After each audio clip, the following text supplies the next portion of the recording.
ఎరకాల వెంకటేష్ అని ఈయన తోడుకొచ్చిండు. గోపాల్ అని రాజు అని సాయి కుమార్ అని వచ్చిండు. ఇంకో భిక్షపతి అని ఉంటాడు, అతను వచ్చిండు. ప్లస్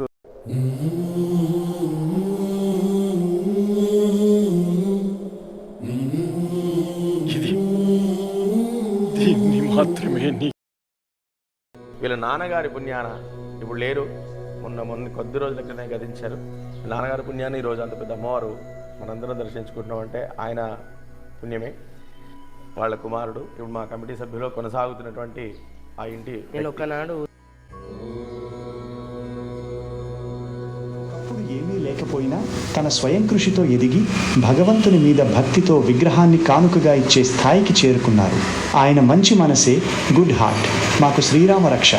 భౌతికంగా ఆయన మన మధ్య లేకపోయినా ఆయన పంచిన ప్రేమ, నేర్పిన సంస్కారం ఎప్పటికీ నిలిచి ఉంటాయి. మాకు ఇంతటి గొప్ప జీవితాన్ని అందించినందుకు ధన్యవాదాలు నాన్న.